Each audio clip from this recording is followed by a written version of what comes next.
Good morning. Good morning. What's happening, family? Welcome to the show. It is Michelle Bryant here at WNOV 860 AM, 106.5 FM. Let me say, you are listening to Say Something Real. And real talk, a Negro is tired this morning. I'm going to get to the bros in the studio. But I worked the polls yesterday, and I want to be clear because I got a slick mouth in here.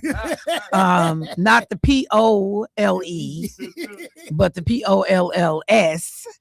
Because you know who said it. I don't even have to. You know who said it, and you know who started laughing. You know which one of my trifling colleagues said it, and you know which one of talking about Willis. I'm just trying to stay out the way colleague laughed at it. But I mentioned to folks yesterday, so we didn't do Election Central yesterday. Okay. So my sorority, Delta Sigma Theta, we, like so many different organizations or community members, we have adopted a polling location. We are trying to pinpoint it last night. I think Deltas have been doing this for roughly like 20 years, maybe plus, as an organization. And yesterday was my first opportunity, because I'm normally doing Election Central, to be with the organization and work the polls, POLLS, Jermaine Rideout. And I did it for the entire day. So I didn't get there until 11. And I went from 11 until polls close. And then all of the after count and all the work that has to be done to put the building back together when you're finished. I had some sorors who was there since 6 o'clock in the morning, because they came to do the setup, even though we had the opportunity to do a lot of setup the day before, but the finishing touches, make sure everything was ready to roll. Doors was ready to open at 7 a.m. And so a couple of those sorors were there from a little before 6 a.m. until 9:30, almost, whatever time it was, we walked out of there last night. They went all day. They worked all day. Nobody tapped out. Nobody said, I need a break. They worked all day. And we had other sorors who started the morning, did, multiple shifts, left. Some left, came back. It was crazy.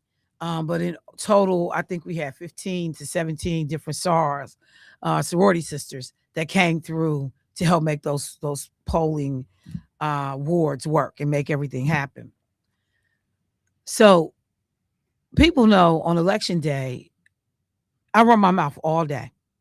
I have helped to lay out the show. We've lined up guests. And when we sign off at 8 o'clock, because we sign off, when polls close. When we sign off at 8 o'clock, when Jermaine or whoever's here with me that night say, do the little signal, we done, man, I almost pass out in this chair. Because if, Keith and those folks are not coming in and giving me a break from talking, I've been talking all day.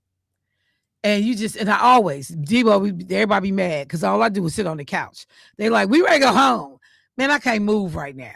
So none of that, though, compares to being in that polling location all day, talking to people, helping people figure out, if I'm registered, if I'm not registered, where to go. Can I get registered on site?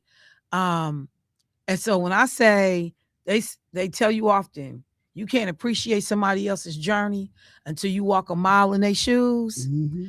Man, I got so much respect for the people who show up to operate and run those polling locations. Not a necessarily difficult job, but to make sure you're getting it right. You deal with all kinds of people. One brother was coming in there. He was so crunchy. I mean, everything was a problem. I mean, he just was raising hell because it was, it was daylight. Yeah. He was. Oh, he was so crunchy. He was raising hell because it was daylight, y'all. And everything, everybody say, and finally, I was like, hey, bruh. Man, you better tone all that down.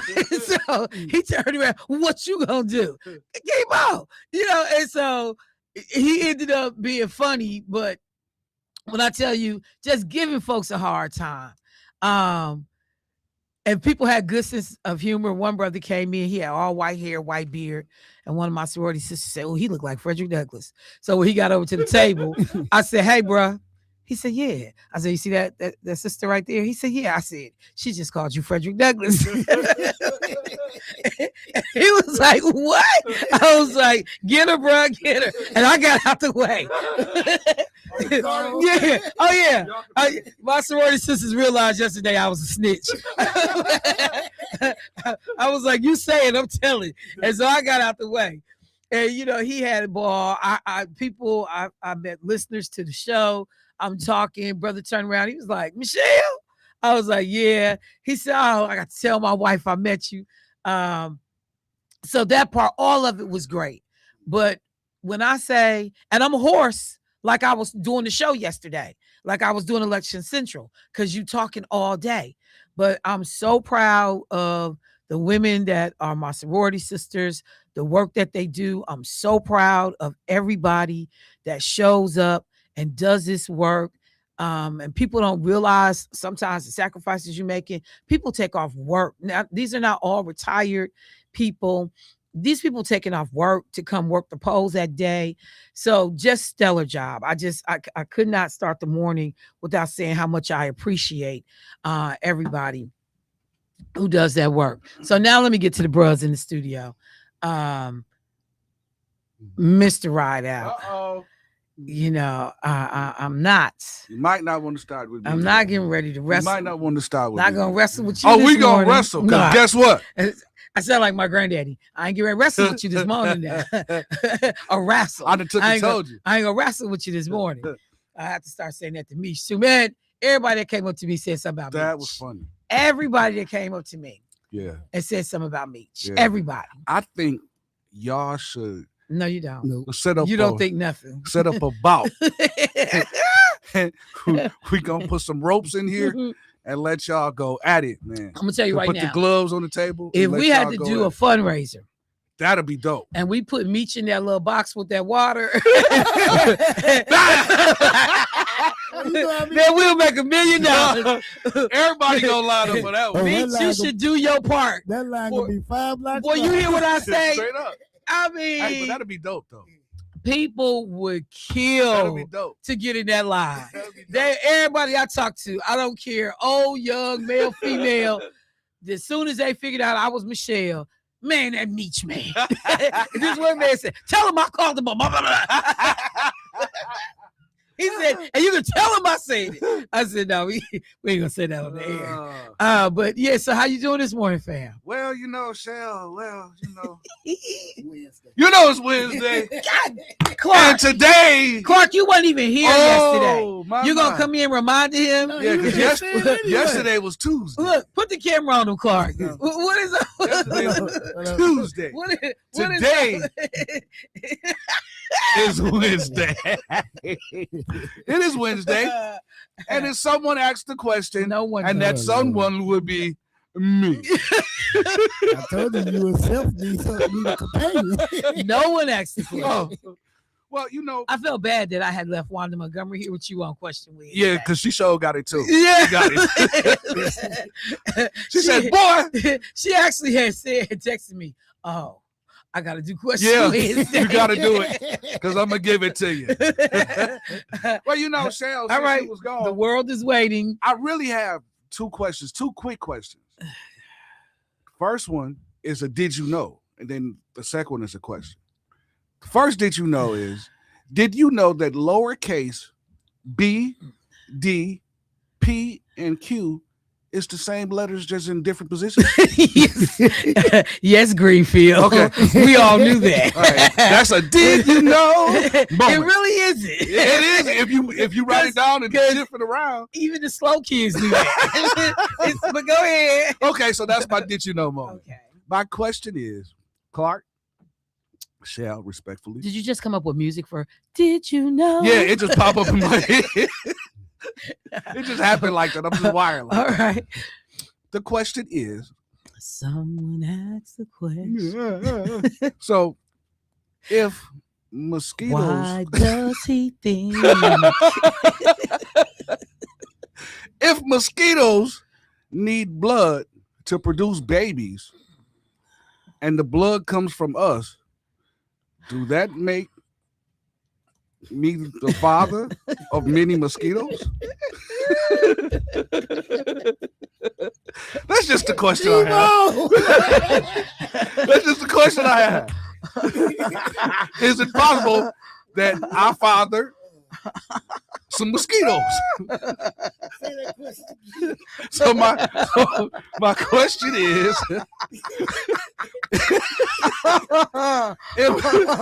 if mosquitoes need blood to produce babies, and the blood comes from us, Oh my God. do that make us the father of many mosquito babies?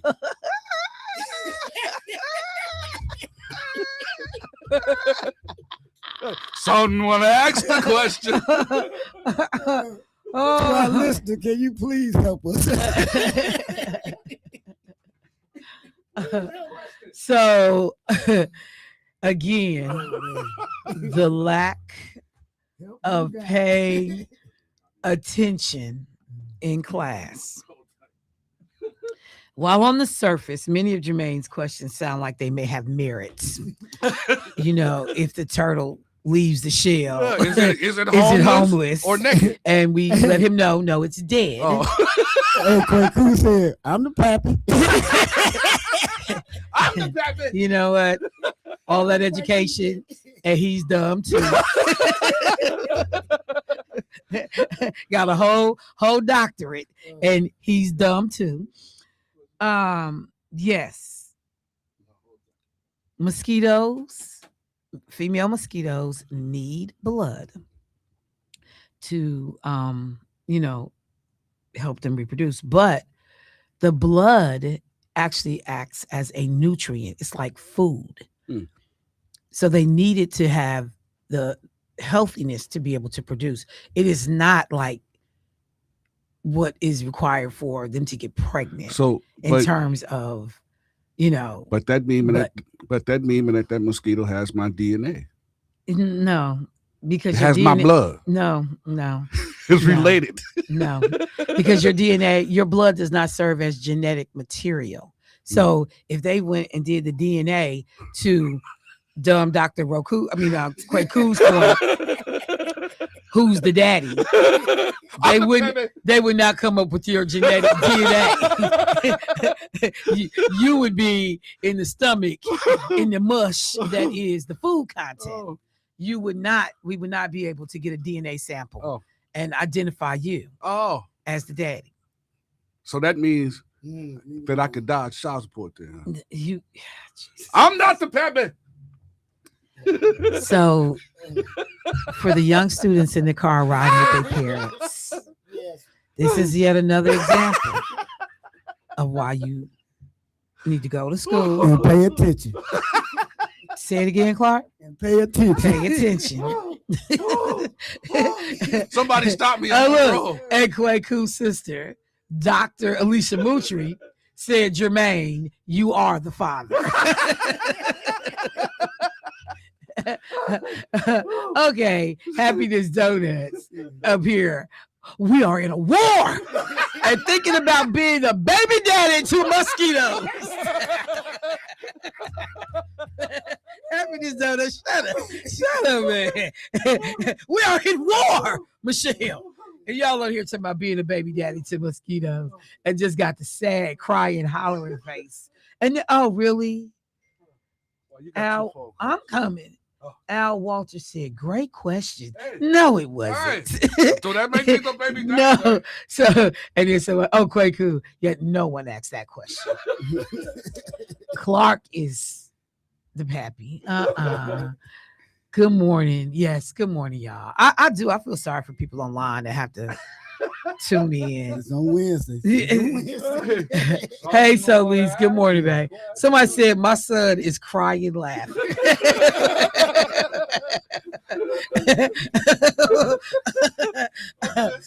So Look, we have gotten through that rough moment. Oh, somebody else was texting or either posted saying, "Man, I'll be the first in line to get at me." Bring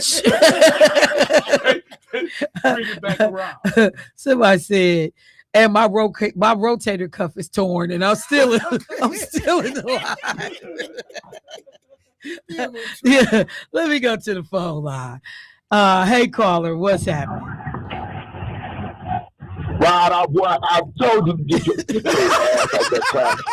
Boy, you talking about you boy, you embarrassing me. I told you. You stop it. I ain't gonna tell you no more. I told your mama don't be getting you that thing. I'm tired of you acting like you don't belong in that room. You tell the white folks your daddy said no. I am learning that. You can't even get it out. You have so That is frustrated. not what I want you to go learn, boy. Boy. You are. It sounds like his parents on report card day. Mosquitoes.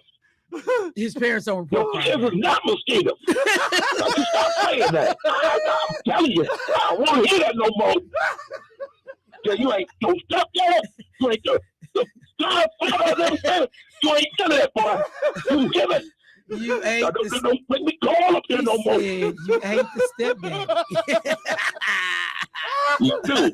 Your siblings over here crying and stuff. Your grandpa talking about what did you get at that boy? I thought that was the smart boy in your family. Don't want to dance me no more. I'm the mosquito. Oh my You the bad papa. You the papa. Boy, I tell you. I'll be going back out here and get this corn. You gonna mess up and get out here in the house and sit. Thank you, caller. Hang up on him. Thank you, caller. Thank you, Yes, caller. you got told off. Yeah. You're like, don't you look, embarrass me like that no more. I get a text message from the resident Dr. Kwaku. So after I done called him dumb, talking about you the daddy, now he wants to be scholarly and send me a whole dissertation on yellow fever transmitted by mosquitoes was a decisive factor in Haiti's war for independence, 1802, 1803, killing thousands of French troops while leaving the local population largely resistant. The biological factor crippled Napoleon's elite army, enabling Haitian revolutionaries to secure victory, create the first independent Black republic, and trigger the Louisiana Purchase. So see, he wanted me to know. Yeah. I play dumb, but I'm a real doctor. So yeah, that was a factor, and I really did not know that. So thank you for sharing. See? So mosquitoes carrying. Let me. No, don't you get excited. Yeah. He didn't prove your point. He just wanted me to know his PhD was earned, not given.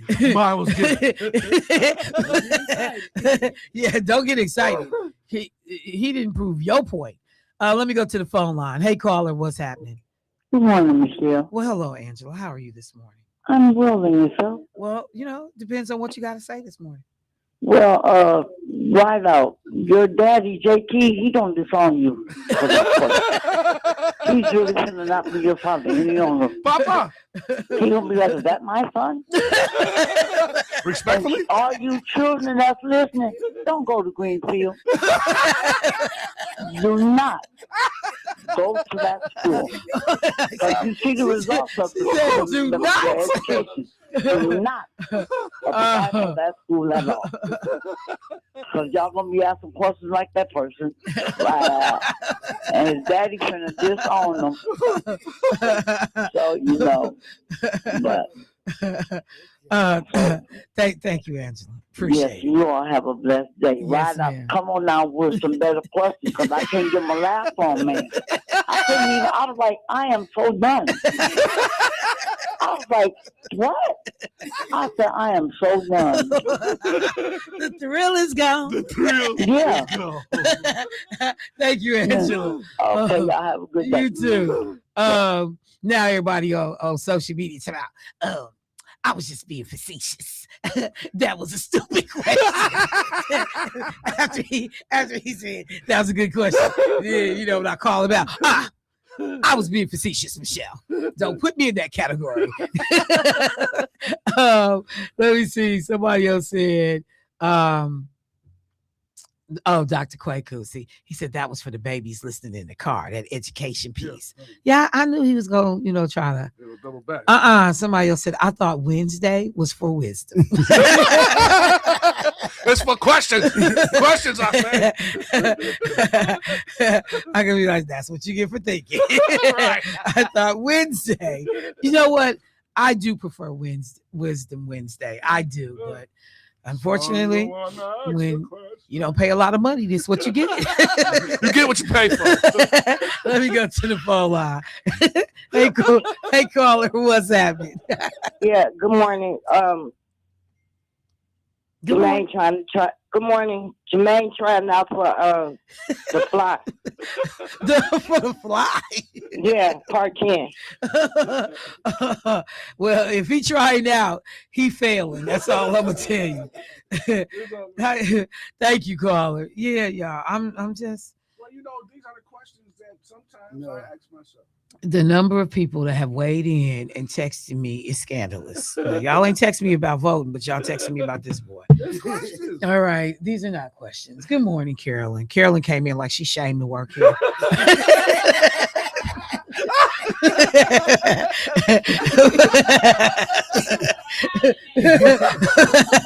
She came in like I could have done so much more with my life.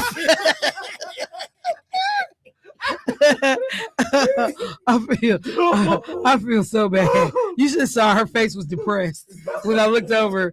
Carolyn came in, and I looked over. I was like, "Oh, I hear somebody coming through the door." She looked all sad, like I just should have done so much more.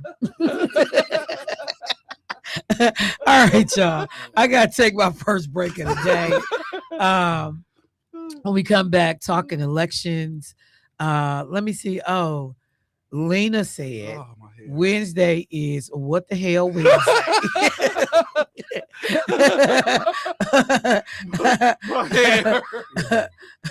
What the hell Wednesday is what Jermaine's new segment is called.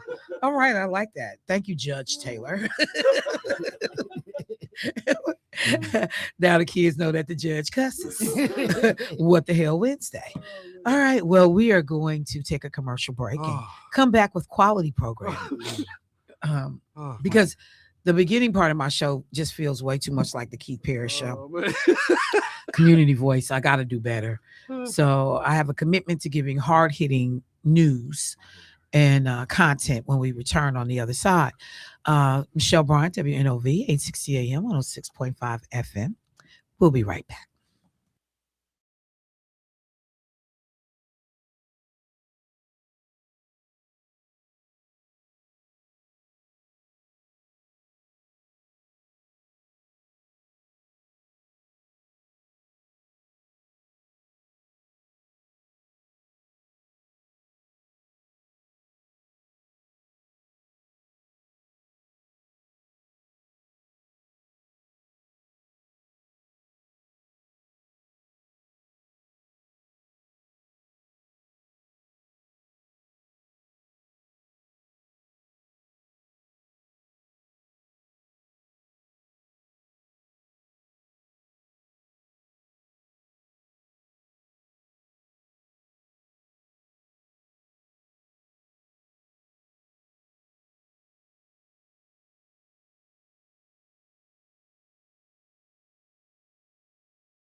right, family, welcome back to the show. So, I got a text message during the break from Judge Taylor who said, "For the record," I said the letter H.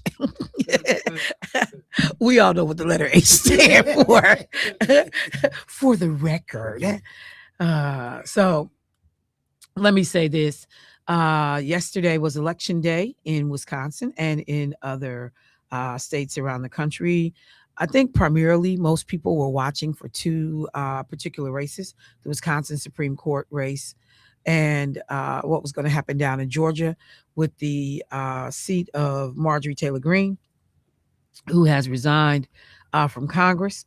And while most people fully expected the Republican to win because it's a heavily, red area, what they were looking for was the margin of the victory. Because Trump, who had won solidly in that area, excuse me, they were looking how big of a gap, how big of a margin. So did the Republican win by 15%, 10%, 30%, 60%?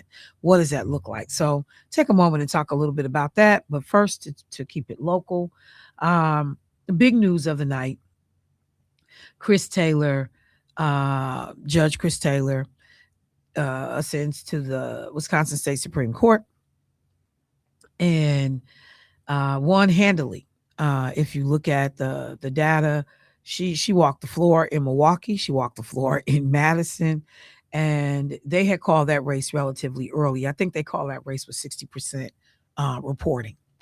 Roughly about 1.5 million voters showed up in Wisconsin to vote in that particular election, and while it felt like a slow day, particularly given everything that went on in last year's Supreme Court race with Elon Musk giving, people a prize of $1 million and all this nonsense and foolishness. Um, if you looked at Supreme Court races on average, the numbers aren't that far off. So Chris Taylor goes on to, and a lot of people felt like she had momentum going into the race, but the independent voters were questionable. I kept talking about the fact that Marquette polls as late as March 31st or March 30th, whichever date that was that the poll came out, was saying that 30%, nearly a third of voters did not know who either candidate was. Working in the polls yesterday, I heard a lot of that. People did not know. Some people thought Chris Taylor was a man. People did not know the difference between these candidates. They did not know anything about the candidates. So that was something that a lot of people were concerned about, worried about. But at the end of the day, the court has now become solidly more progressive, more liberal leaning, 5-2. We have another election for Supreme Court that will come up next year. And I anticipate even less dollars and resources will come into that race because, they now have two conservatives on the court. And so even if you get somebody in there, it's going to be hard to flip that court back to a conservative leaning court for a while. The Supreme Court has 10-year terms. The state Supreme Court has 10-year terms. And so there are a number of key things, whether we're talking about redistricting, gerrymandered districts, whether we're talking about abortion, a woman's right to reproductive freedoms. There are any number of things that we are seeing happening in other states that are not going to happen in Wisconsin because of who people got up and helped to get elected yesterday. So when I say, um, uh, voting matters, when other people tell you voting matters, and whether you understand the immediate impact or not, it makes a difference in how we get goods and services, how we, are able to exercise our particular freedoms. All of this stuff matters when you decide who you're going to put in office. And I'm going to say this: when we were at the polling location yesterday, a gentleman came in to vote who was disabled to the point that he had a caregiver. I watched this individual do everything and cast his ballot to vote. And I even commented to his caregiver, I said, this is just the coolest thing ever to me. And she said, he does not miss an election. He does not miss. So I said, you got well, um, um, ably bodied, I'm saying it wrong, able bodied folks who can drive themselves, who can speak for themselves, who can push their own buttons or mark their own ovals, who won't come vote. And I'm watching somebody who has significant physical challenges and needs assistance to even get here. And that man was there voting. And I just shook my head. And when she said he does not miss, he doesn't miss an election. This stuff is important.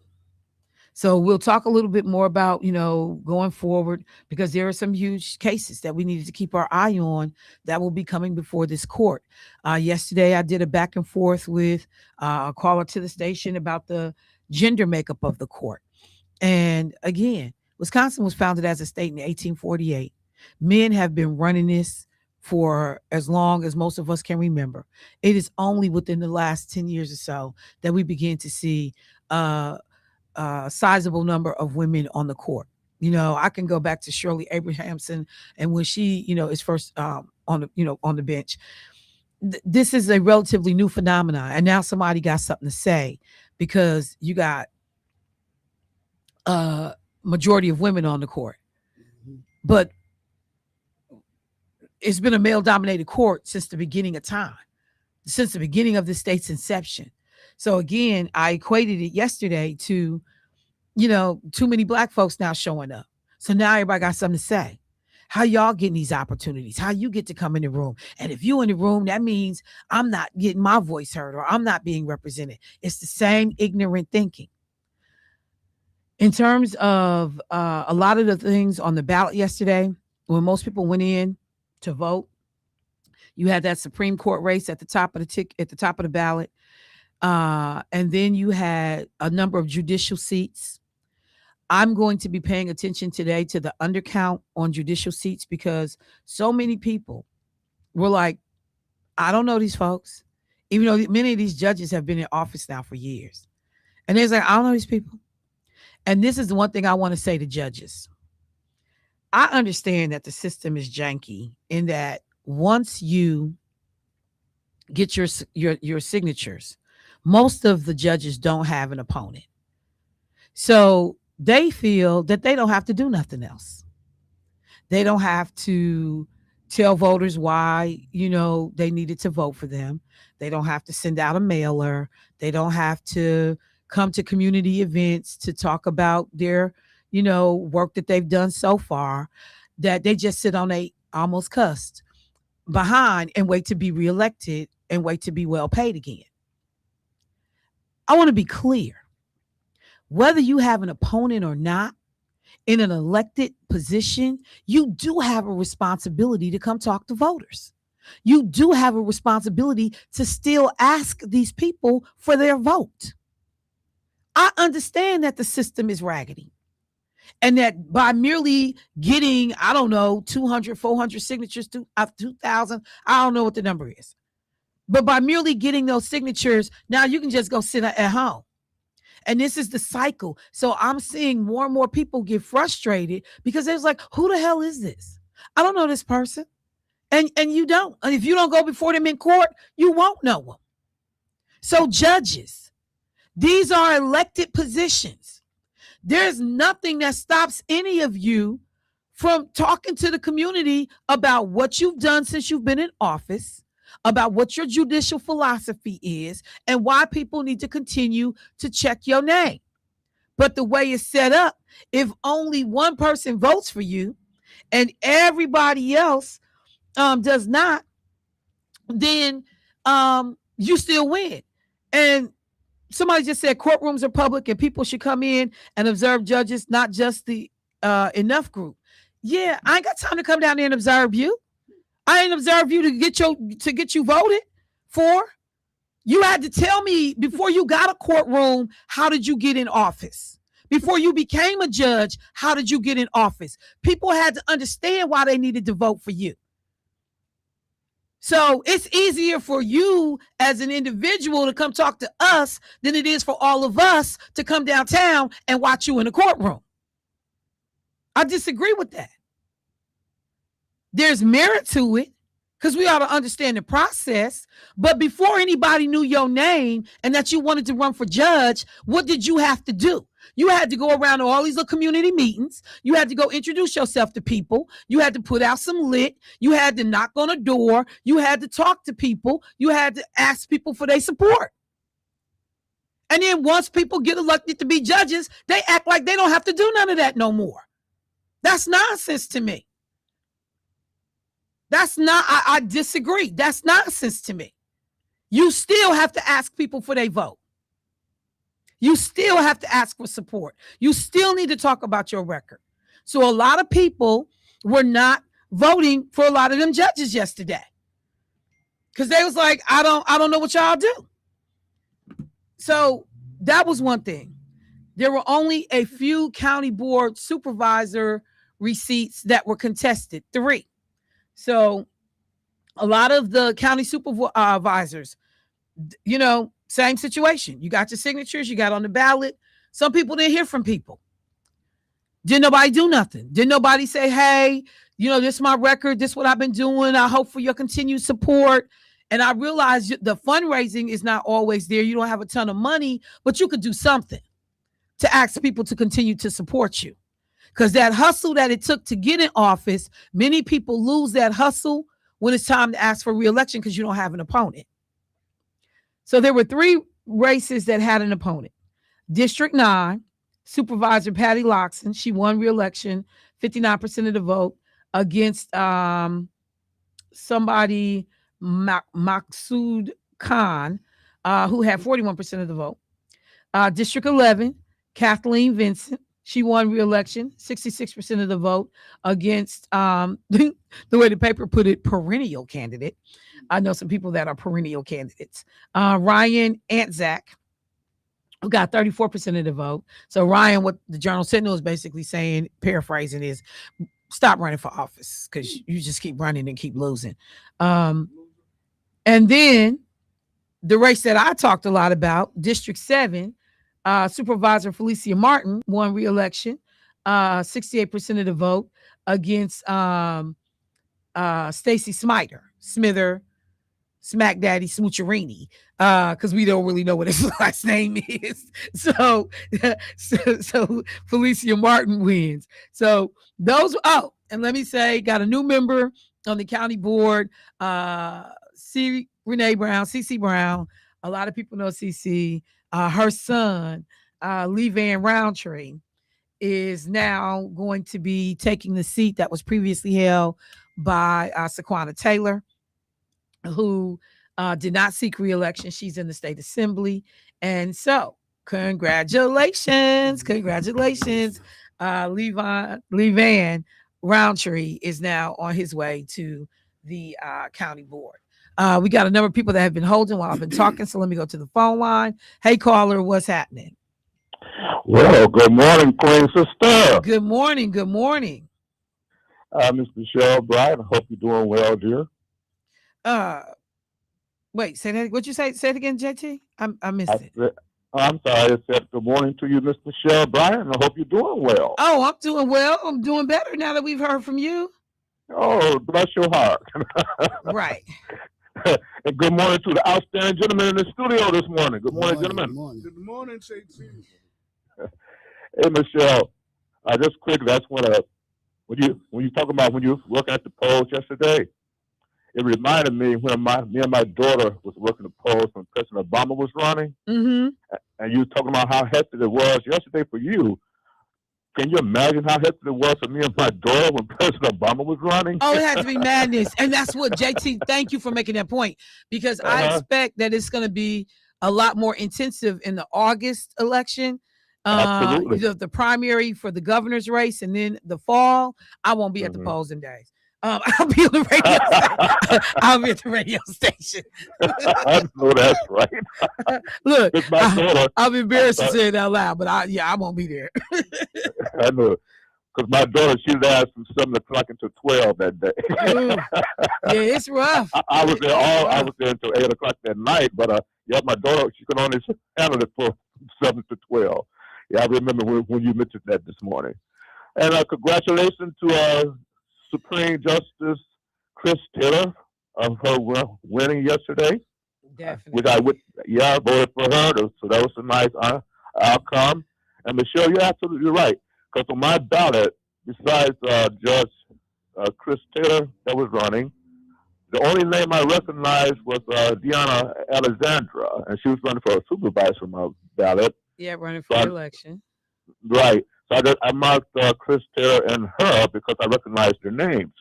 All the other judges that was on the ballot, I think it was about, I want to say about 8 of them or something like that. Right. Even though they didn't have anybody running against them, but I didn't know who in the hell they were. So I just left it blank. But even if they did have someone running against them, you still don't know who they are. Right. So you absolutely right. They need to come out and let the people know what's going on with them, and just let us know something so we can have an idea how to vote for them. So you're absolutely right, Michelle. And one more thing, Michelle, before I let you go, I was checking out in the Sunday Journal in Milwaukee, Sunday Journal. I'm sorry. There was an idiot by the name of Edward Blum. I don't know if you're familiar with that name or not, but he's supposed to be somebody over some type of thing called Anti-Affirmative Action Group, and they're suing the Congressional Black Caucus Foundation, alleging scholarships for black students from underfunded schools in majority black districts is illegal and discriminate based on race. Now, are you kidding me? You got this idiot called Edward Blum, BLUM, Edward Blum, that he's the head of the American Alliance for Equal Rights. Right. Stole that from us. Right. Stole that from us. He's going to come up with a group called American Alliance for Equal Rights, right?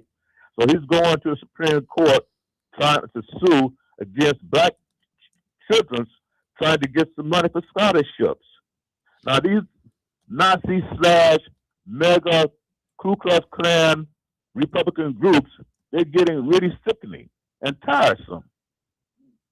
And I'm mad at the so-called they haven't put a warrant on President Obama. President Trump. But what's that? United Nations. What's taking you so long to put an arrest warrant out to Donald Trump and his group for committing mass murder and genocide? Oh, that's right. Most of y'all are white, right? So you don't care about what happened to people of color. So excuse me, Michelle, for being all over the map, but yeah. Thank you so much for taking my call, and I hope everybody have a good day. And thank you, Michelle. Not a problem. Thank you, JT. And yeah, it has been on my list of things to talk about. So for folks that have not heard this necessarily, and become real familiar with this man's name, Edward Blum, as JT said, BLUM, recently filed a lawsuit. When I leave here the third week in September, which I've been doing for years, and go to the Congressional Black Caucus's conference out in Washington, D.C. I'm gone for the whole week. It is, a part of the work that they are doing to educate, the community about policy, resources, information. And the Congressional Black Caucus has a scholarship foundation that they use to help bring more young Black folks onto the Hill, give them experiences that they otherwise would not get. The thing that was interesting with what Edward Blum did, he targeted the Black caucus, but there's an Asian caucus. There are at least 4 or 5 different caucuses, a LGBTQ caucus. There are all these caucuses that all have scholarships to benefit people that make up their caucuses. So it was number one interesting that he came for black folks and the black caucus. But the backstory on Edward Blum is that he ran for office. He ran for Congress in the state of Texas in 1992. Okay. He lost his race, and he believes that he lost his race because of redistricting and gerrymandered districts. That the opponent was given an unfair edge because of the way the district maps were drawn, and that he, as a white guy, had a harder time winning in that district. Well, first of all, good luck and welcome to Black people's world every day. From 1992 and before, from 1992 until present day. Welcome to our world every day. So he did what a lot of white folks do when they can't admit that they lost. He tries to figure out a way to blame everybody else for his failure. So he then begins to push what he calls a colorblind law. I have said this before, and I want to say it again. There's no such thing as colorblind laws. If you are colorblind medically, you have a deficiency. There is something wrong with you. You're not supposed to be colorblind. If I could take that word and that term literally, if you are colorblind, you are medically deficient. In fact, let me just look and see. Ask this question. The number of people in the United States that register legally, medically, as colorblind, 3.7%. It affects 1 in 12 men, roughly 7 to 8%, and 1 in 200 women. So the majority of the United States and the world is not colorblind. Okay? They're not. You're not supposed to be. Not medically, you're not supposed to be colorblind.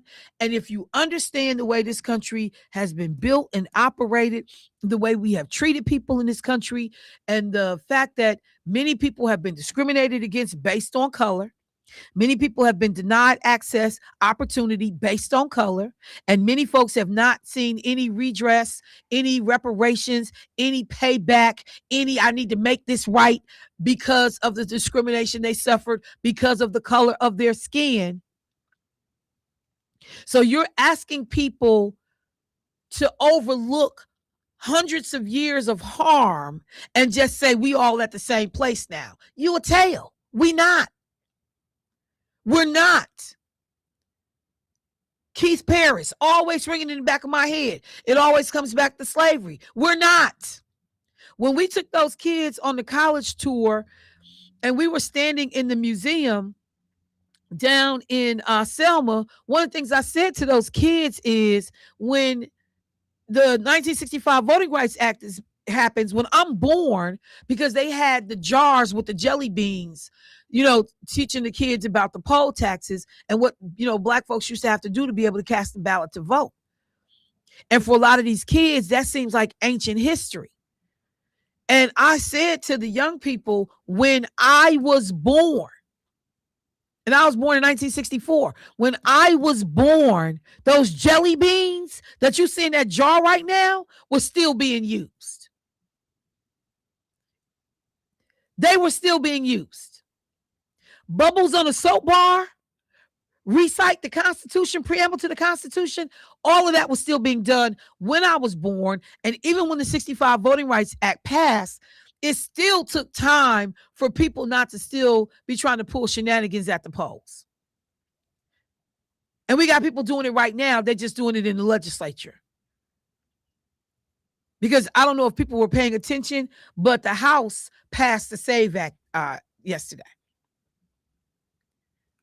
They passed it. If we get to a point where the Senate and the House are in full agreement on the verbiage of the SAVE Act, we in trouble. We in trouble. They passed a new version of the Save Act. A second on that. But we're in trouble. So this stuff is not that far removed.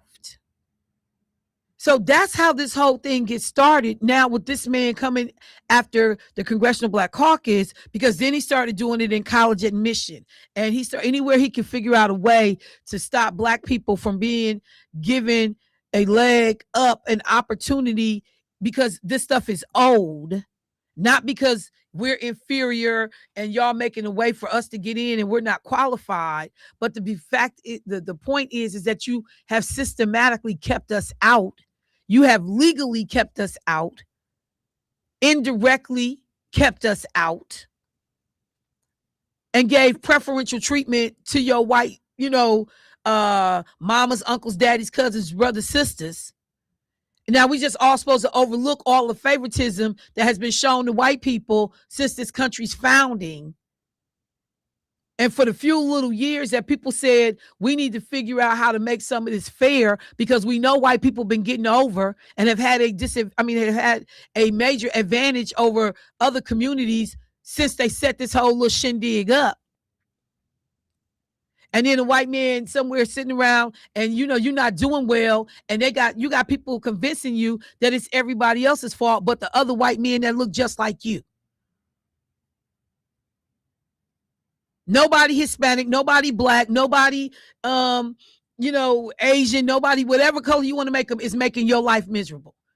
Many of the policies, much of the greed, much of the irresponsibility that's happening at corporate level is happening by white men who just getting greedier and richer every day. Not all, but way too many. But what they've done is made y'all believe, no, it's the Mexicans who out there picking tomatoes that's keeping you from having a good way of life.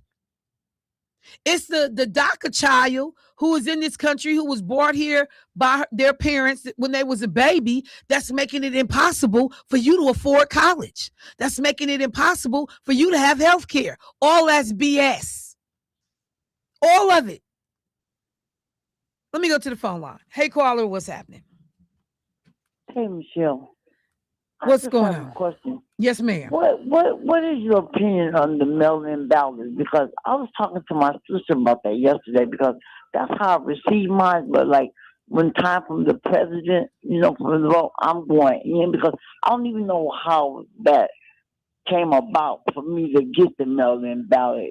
But what is your take on that? Because she really don't think, she would never go for that, because she don't think that they're being counted. So I just like to know, what is your take on that? What do you think? I think mail-in ballots, particularly, and thank you for the question, Angela. I think that mail-in ballots are a necessity today. Whether we're talking about military members who are serving abroad.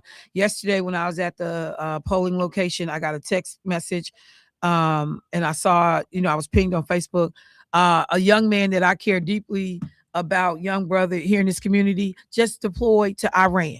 Young brother, baby, quite frankly, but our folks that are serving in the military, they use mail-in ballots to be able to cast votes back in their home districts, back in their home states, and for a federal election. So it's important there. I've got senior citizens who cannot get up and just run to the polls. They may be non-ambulatory. They may be nursing homes, all kinds of situations. They use those mail-in ballots. I got college students who may be using mail-in ballots because they're out of town at school, but wanted to weigh in on the Supreme Court election here in Wisconsin. So there is a real practical need to have mail-in ballots. What these folks have tried to do is weaponize it as one of, because what they're afraid of is that a lot of those people, young people, older people, are voting for Democrats. And so anytime you see Republicans pushing a negative narrative, it's not about security and safety and we're trying to protect votes. It's about how do we make it harder for more and more people to vote that we believe don't vote with our team.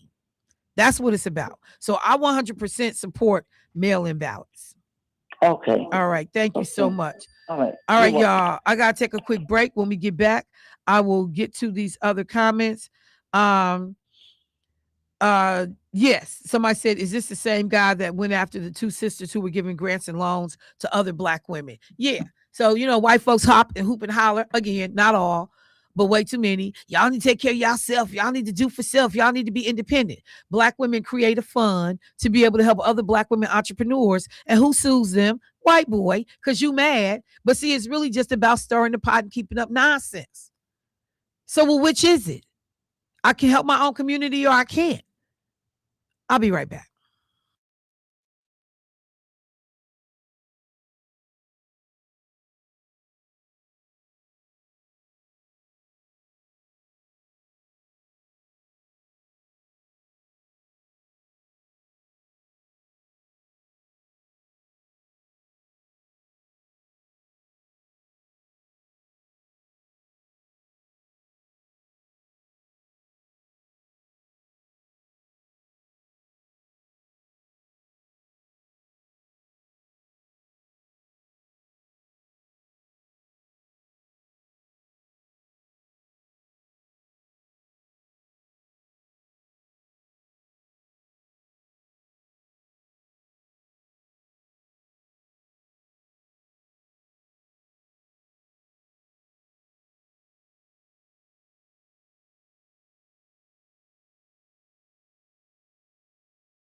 Family, welcome back to the show. Let me get this caller before I transition into MPS. Hey, caller, what's happening?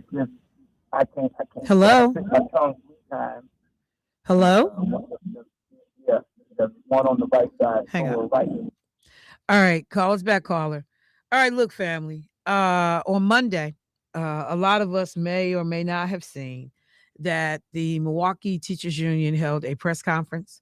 They are calling on a special meeting of the school board to be able to reverse the cuts that the current Milwaukee Public School Superintendent Brenda Casilius has been implementing and putting in place.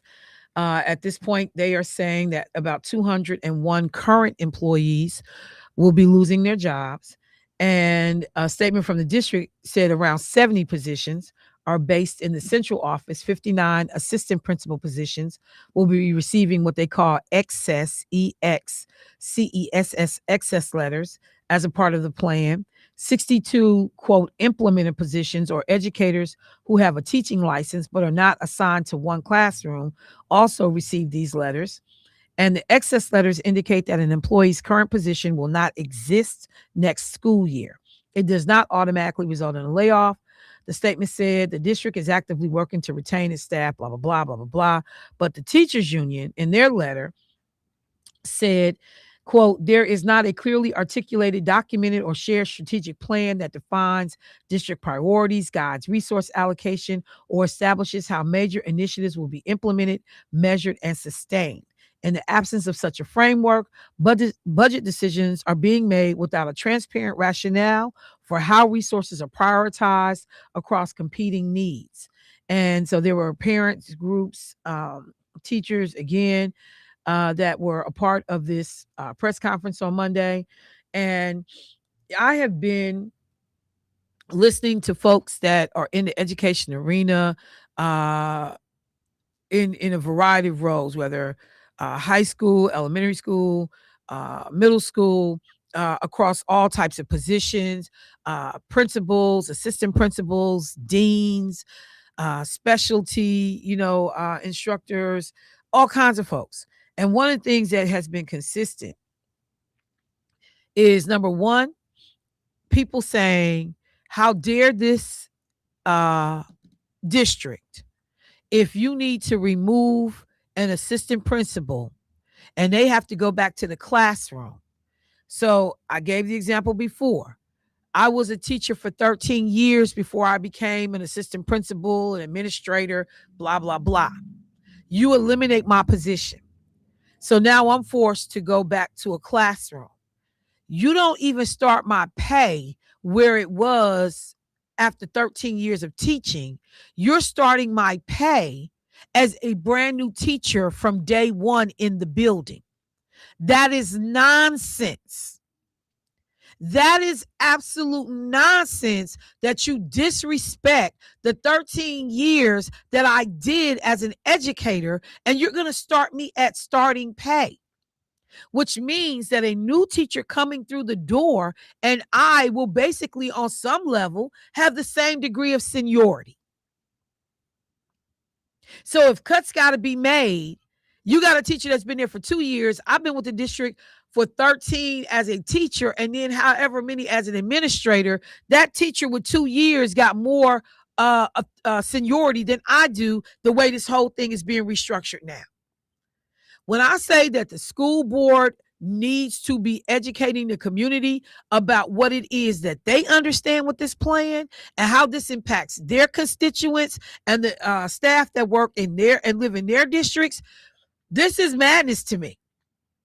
It is like people are trying to figure out how to leave the district in droves, retire at the minimum retirement age, but to have worked this hard and gone through the ranks and dealing with kids at all kinds of, levels. It is frustrating. Another thing, and this is the 4th time I've heard it.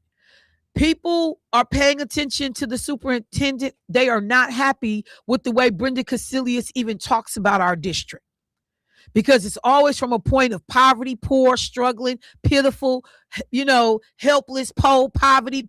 It's always that.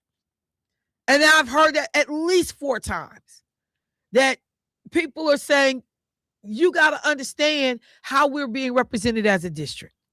The other thing that's concerning a lot of people, the lack of black folks around. You know, we got one person, but when you look at all these people that are being moved around, positions being created, who's doing what, even though this is a majority black district, that the black leadership is disappearing under Brenda Cassellius' watch. I got to go and do the math and do some looking around, but I'm hearing that over and over again. So for somebody who stood up at the podium talking about she was black, all of a sudden all the black leadership is disappearing under her watch and being replaced with white and Hispanic Latino leadership. Again, I haven't done the math on that, but that's what's being said out here in these streets by people connected to the district that's paying attention. Everybody's being asked to take a hit and to suffer. Is the superintendent's salary going to take a hit? Are you going to suffer? Yo, 380, 400,000, and I know some of that was negotiated because you came in early, so I think maybe your base salary is 320, but do you take a hit? Because, see, I don't ask nobody to do something that I'm not doing. That's what real leadership is about. And if we saying we trying to save a failing district, how come the only people taking the hit are the people that's directly working with the kids? So when MPS is sitting up negotiating contracts, you negotiating contracts, understanding you in a $46 million deficit, and you getting ready to pay somebody this kind of money, and then turn around and tell other people you going back to starting pay? Y'all sound like some fools. It's something wrong with the whole way this is playing out. And it's real disrespectful. People already don't want to go into teaching. It's already woefully underpaid. But to cut off people at the knees like this, and other folks sitting around not knowing when the other shoe is going to drop, when it's their turn to be getting a notice or a letter or telling them you're going to have to do X, Y, and Z, or you're going to be pushed out, you're going to be fired, or you need to retire. For us to be talking about how important these roles are and preparing our young people, we definitely don't treat the people that do the work like the job is important. But one of the first things I'm saying as a leader, if I'm getting rid of all of these positions and I'm potentially messing with people's money that you was making $130,000, $120,000, and now I'm getting ready to bump you back down to $57,000, I'm not doing that with a straight look on my face and say I took a 10% pay reduction. Because we all in this together. See, people won't do that. And then like the private sector, people actually get bonuses for laying off other people, for getting rid of other people. Well, hell, if you got money to give a bonus for laying people off, how come you couldn't use that money to help pay some of these people? We need to keep our eye on MPS, y'all. We need to get in these school directors' behinds. Like the language, I think that MTEA said, they need to stop being a rubber stamp on whatever it is Cassellius wants to do. I don't know how much of this is the school boards doing, their decisions. You know, one of the problems I think with so many school boards, you got a lot of people on these school boards, and I'm talking in general now, who don't really have a background to run a school district. You don't have finance experience. You don't, have never taught in a classroom. You don't understand the resources needs. And I'm not saying you got to be an educator to be on the school board, but dang, some of these folks ain't got no management experience at all. You've never negotiated a contract. You just said, we love the kids. Trick Daddy said that. We love the kids. Do you want him on your school board? So again, to the voters, to be more scrutinizing about who the heck you sending to represent you. Because some of these people, I remember Charlene Harden when she got on the school board. She had been a secretary at the school who got fired for not coming to work on time. and then in revenge ran for the school board and got on the school board. And you're like, look at here. You got fired from the district. Now you're on the school board.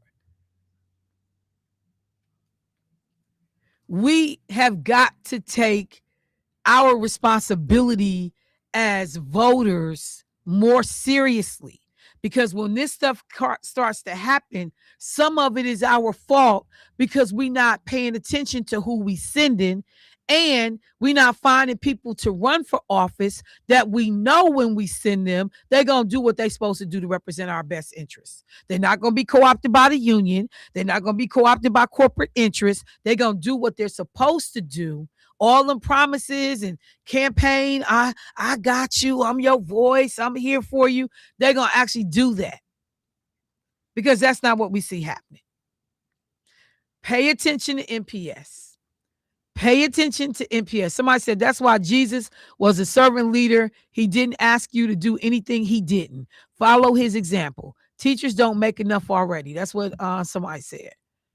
Somebody said, as a child care worker, I agree. So I'm just looking at folks that were checking in on social media. But so now I'm really paying attention, because I'm starting to hear way too many Black folks question what's going on under Casilius's watch. But don't tell me in a majority Black district that the leadership of the district is beginning not to reflect that. Don't tell me that. I even looked at the student representatives. I talked about this, the other day, not on the radio, but with some people, because they showed the two student representatives, a young white student and a young Hispanic student.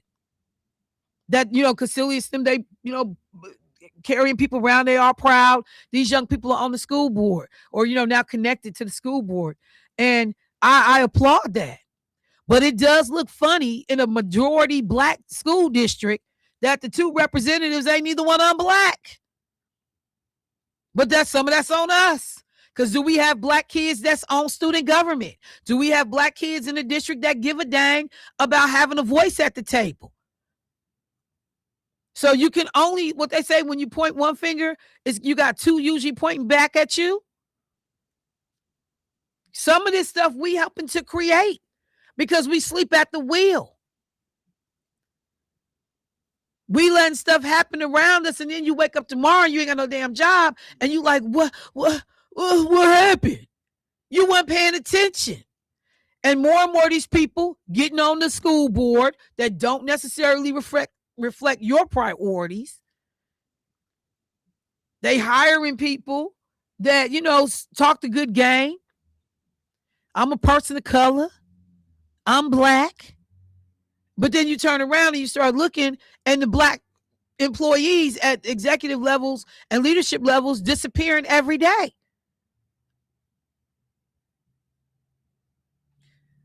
So I'm not feeling real confident that the school board is going to come in and reverse nothing. They have not demonstrated that they're that kind of school board. They have not demonstrated that they got a full grasp of all these issues. That was that was apparent, during the last superintendent's role, when everything looked like it's a surprise. What? We ain't got no money. What? We can't pay our bills. What? We got a deficit. That's what it always looked like. They never had a clue about what was going on. What? We didn't pay the bills. What? We didn't turn in our reports. They always look like they never knew what was happening. So why are y'all called a board of governance? I don't understand. Because you ain't governing nothing. At least it doesn't feel like that. Speaking of governing, yesterday, a number of people hit me up and said, Michelle, you didn't talk about the elephant in the room yesterday. I smiled. I knew what they were going to say before I even finished the entire text. I went on and read the text. I mean, Trump has said it's an 8 p.m. deadline, and that if Iran does not immediately reopen the Strait of Hormuz, that he gonna kill all they people.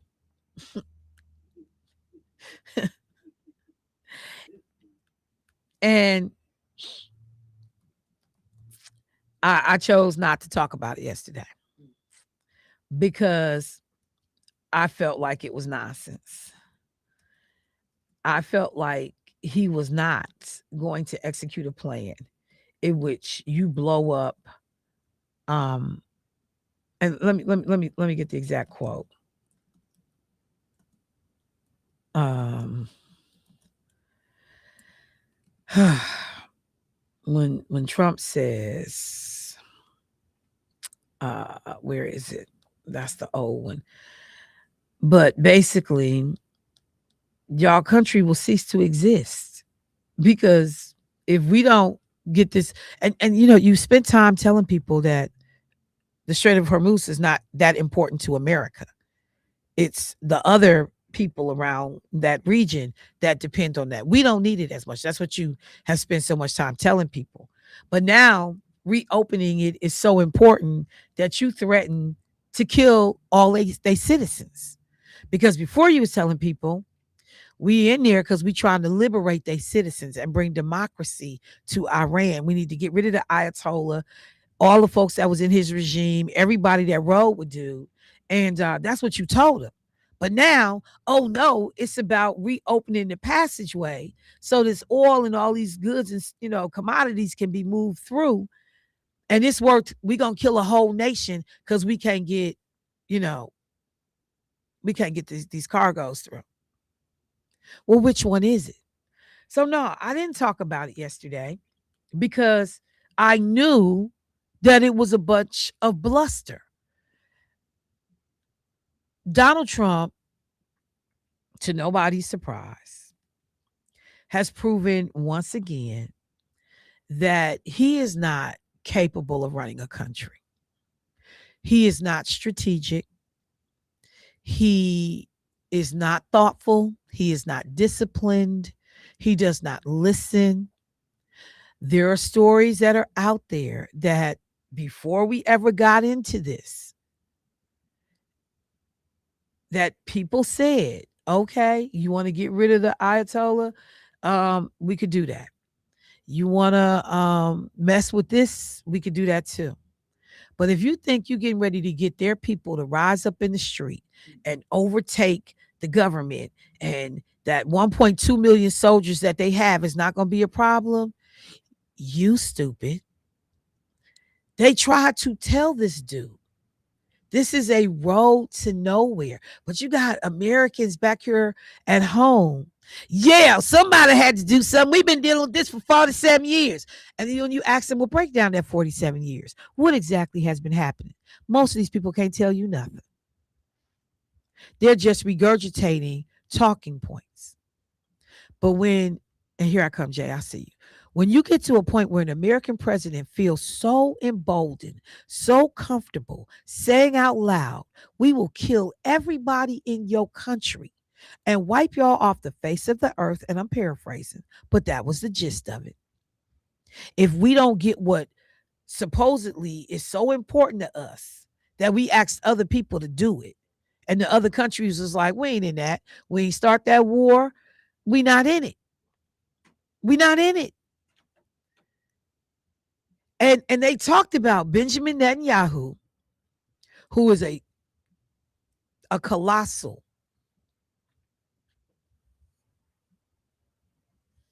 I don't even want to put the other word behind it. This man wants to wipe people off the face of the earth that he feels is a threat to Israel. You don't get to do that.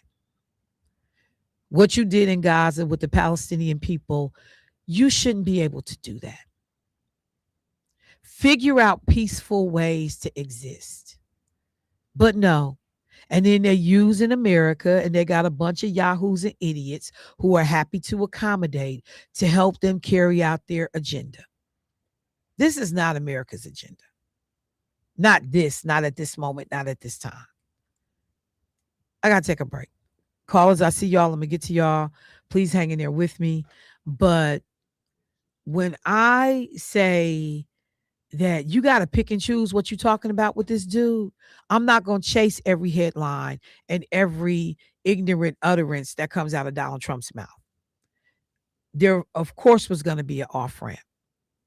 And then when you got many of his people, current and former, saying, hey, you going too far.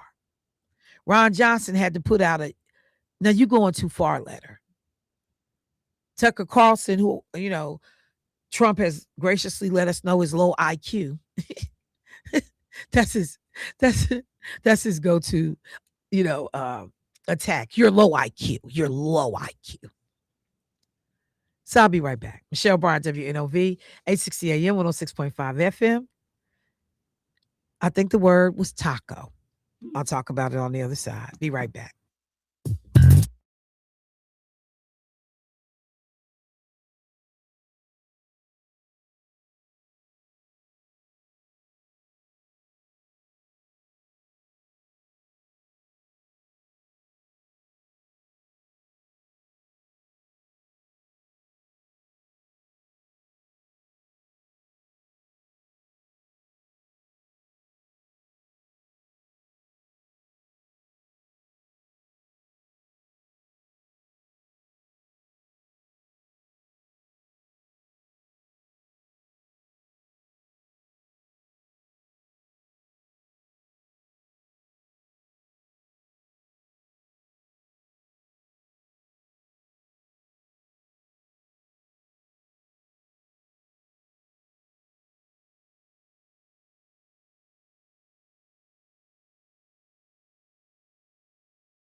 Family, taking a little bit of time just talking about, like I said, I got a number of inquiries yesterday why I didn't address the situation with Iran.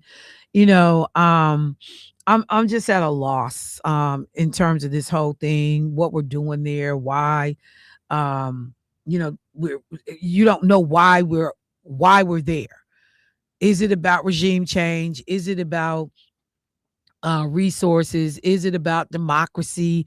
Is it about helping people that have been suppressed? The narrative changes from day to day depending on who you're talking to. It can change within the same day, listening to the same individual, Donald Trump. In the morning, it's about this. By 3 o'clock in the afternoon, it's about something else because you got somebody that's chaotic and that's ill prepared to lead in this kind of a situation, dealing with the issues. One of the things we were talking during the break, and Jermaine said, but Michelle, what about Trump coming out, on Monday saying the United States tried to send guns to protesters in Iran to help them overthrow the government. But the guns don't make it into the hands, quote, of the protesters. So hang on. So we care about y'all overthrowing the regime that we gonna send y'all guns, but if we can't get ships through this straight body of water, then we're going to kill all y'all in the process. Make it make sense, y'all. But this person literally, and I'm being generous when I say person, Donald Trump, and the people that intercepted the guns, you're gonna pay a big price. Well, evidently, y'all dropped the ball. But how many guns was you sending that you was going to overthrow 1.2 million soldiers? How many guns was you sending? And we got money to send guns to protesters in Iran, but we can't figure out how to pass healthcare subsidies in the United States of America. I can't figure out how to extend Medicaid. I can't figure out how to keep people from dying in this country of homelessness and food insecurity, but I got money to send guns to Iranian protesters, anti-government protesters, that y'all so dumb the guns end up in the wrong hands. Because you really thought you could send that level of machinery into a country and the country wouldn't notice y'all was trying to sneak it in. Y'all so dumb. Let me go to the phone line. Hey, caller, what's happening? Hello. Good morning, Michelle. Good morning. How you doing this morning? Hey, tell Brenda. That banana pudding didn't make no sense, bro.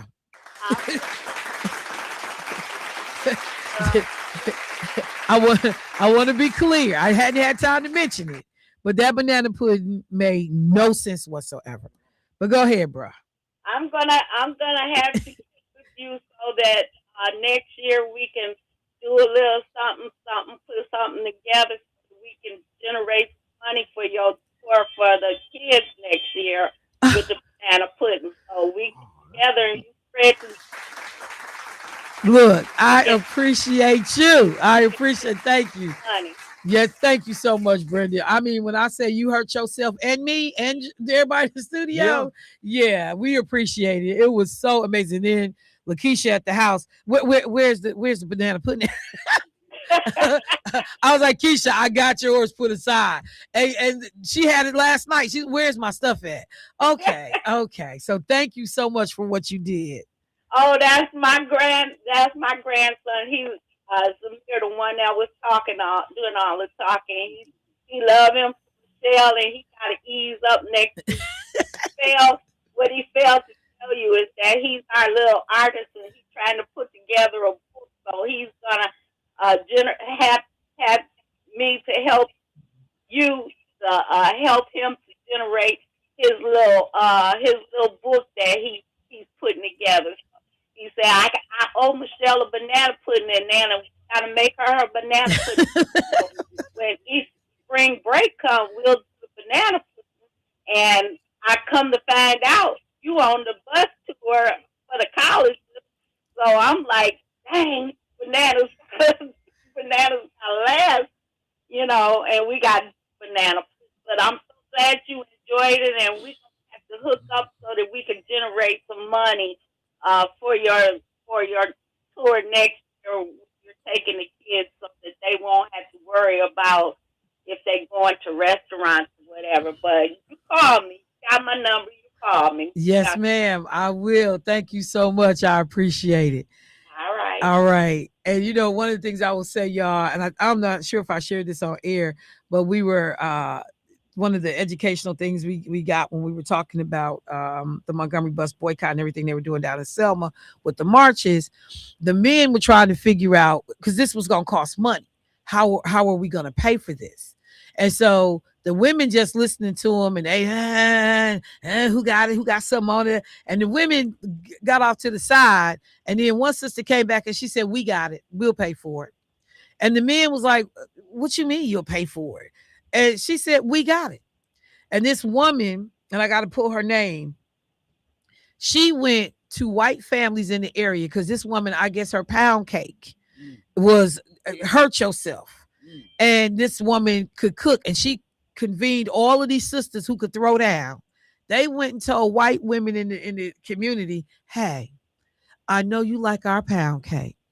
What we will agree to do is to cook for your family for the next 6 months, and we'll give it to you at half off if you pay us up front."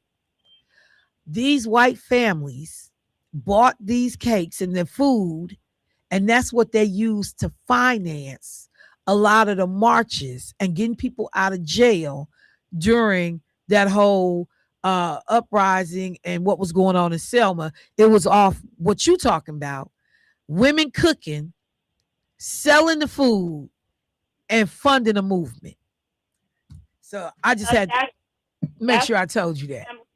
That's what my family has always done. I'm from my family's from Tupelo, Mississippi, and we all across the state, and that's what we have always done in order to back our family up. It takes a village. I just want to say to you again, Michelle, thank you for doing the college tours, taking these kids places that they never could imagine that they could be at. And it takes a village, and we are a village. And Milwaukee, Wisconsin, the village is going to rise again, and we're going to do something for all of the kids that want to step forth and become something. So thank you. And we gonna get it together, all of us. We gonna get it together. Yes, and it takes ma'am. women to stand behind the men to push the men. So we know how that works in our community. Absolutely. That's power. All right. Thank you, sis. I appreciate you. And I had to go pull her name because this woman, she deserves all the respect. We know King, we know John Lewis, we know all of these names, but this woman's name was Georgia Gilmore, and her network of Black women, this Montgomery bus boycott. She secretly sold pound cakes, pies, fried fish to fund the 1955-56 Montgomery bus boycott.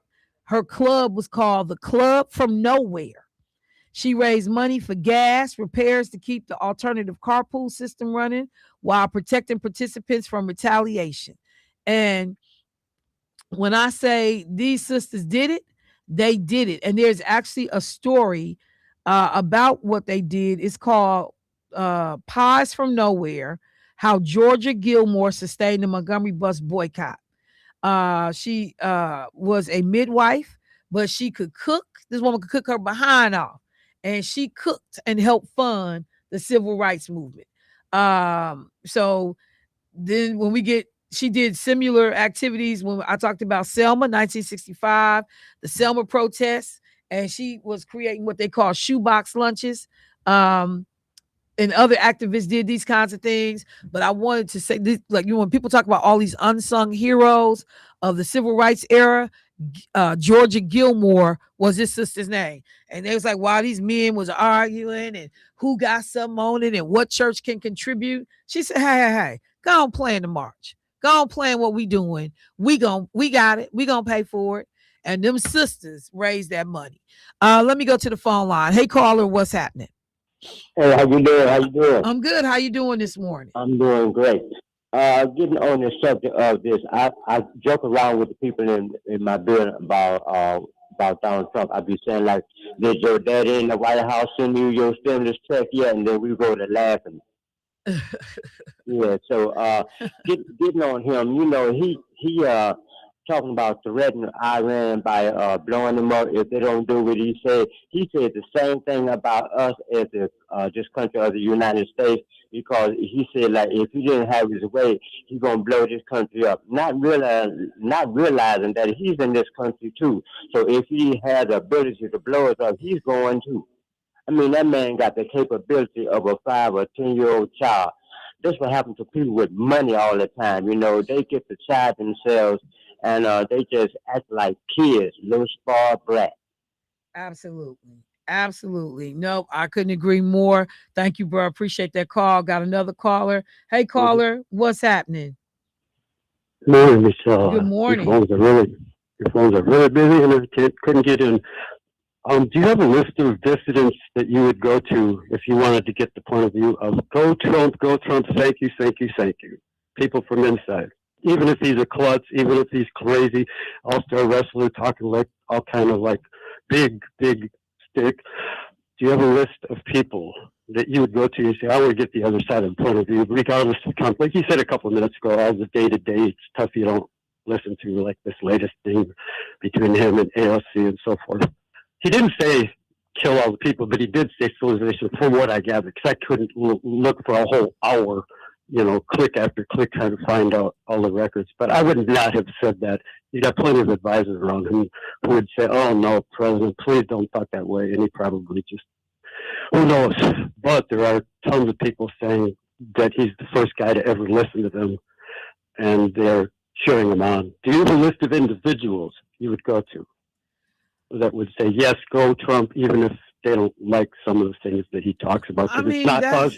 unfortunately, that's the majority of Republicans. I mean, No, I the, mean the dissidents Iranians. are few.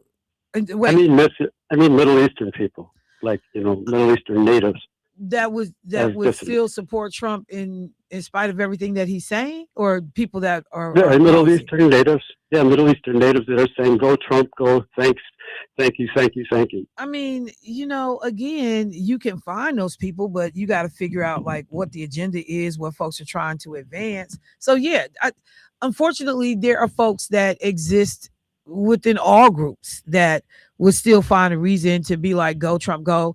Even when, I mean, we watch it happen in America every day. People who vote for him, even when it harms them. I'm not People who talking about American politics. I'm I saying just said, internal Middle Eastern people but that what I say, said is we you can want find those liberation. examples all the time. You can find them all the time. But what does Have you liberation seen any mean? yourself?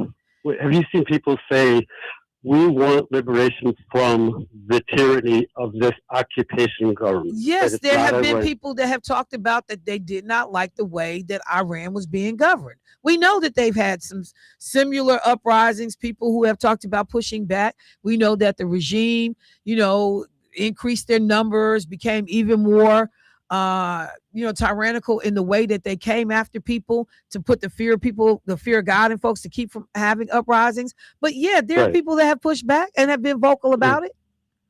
And that would be, like you said a couple of minutes ago, that would be an extremely difficult situation to overthrow a regime. You're totally right about that. And now, what would be your answer? What would be my answer? Yeah, if you were the boss, if you were the president. Well, number one, I would have a clear rationale for why I'm over there, because this is one thing that is unfortunate. Um, That's we a good pick and point. choose. We pick and That's a really choose. good point, by the way. We That's a pick really and good point. choose when we want to intervene. You know, when because a lot of times when folks say that this is about democracy and liberating the people, I hate to say it, but usually when America says that, it's not about that at all. Because they didn't care what was happening to them black people in South Africa during apartheid for years. Oh, They didn't all care right. about a lot of people around the world that were suffering for years. There's usually an economic, a resource, or a financial reason why America cares if a country operates and is governed in a certain way. And so, when you say what's the solution, first of all, I got to be honest about why I'm interested, because we don't always care how countries operate. We got dictatorships all over the world that we could care less about them because that country has nothing to offer us. Those leaders have no resources we're interested in. And if you want to mistreat your people, knock yourself out. So I agree with you. we got I to be agree with you honest there. about why we're there. I agree with you on that. And I know that concept. the reasons why I'm there, if I can make the world better for everybody and you don't have to be mistreated and abused, then great, that's what I would do. But I also understand that the same way America wants to operate with a degree of autonomy, and other countries are not going to come in here and tell America how to act. America has slavery for how long? Who intervened? What countries intervened and told America, y'all out of order for having slavery? I'm still waiting. On the seas, on the high seas, the British did. On the high seas. They didn't come in here. But again, how many They didn't actually were stop willing to us. come in and overthrow the U.S. Yes, government to make it right? Absolutely. No, So, absolutely. but Right, I'm up right. against the clock. Definitely happy to have this conversation in the morning. But is there one point that you wanted to make before we go? Because I know you have been trying to get in. So is there something you want to just address real quickly before I have to get off to close out the show? The government is run by people who consider themselves Arabs, even though they're not going to tell us, even though it's a Persian culture and community, civilization, which is what Trump should not have said. But the people who run it, the Shiite patriarchs, are direct descendants of the Arabian Ali himself, who's an Arab. So what you have is an Arab minority ruling a vast majority. It's a tiny, tiny little group of extremely small minority, just like apartheid, but even more extremely tiny. It's like a thread, and so it's a pyramid scheme of foreign, and they look at it as foreign. The people look at it foreign. They say, we want to end the occupation. That's what they call it, foreign occupation. That's just a start. That's a start. Okay. And thank you. I appreciate it, John. We'll pick this up tomorrow because there are other countries that, this is the example, Syria, Bahrain, and in America, absolutely. we got 1% of the wealthiest people in the country, basically calling all the shots for how the rest of the 90-something% live in terms of access resources and what's available to us. So thank you so much. I appreciate the call. As always, John, the additional insight and perspective. Family, look, I got a wrap for today. We got a lot on our plate, a lot to get to. I appreciate everybody being thoughtful and deliberate about these conversations. And I will talk to y'all tomorrow. To the brothers in the studio, I appreciate you as always. Family, peace.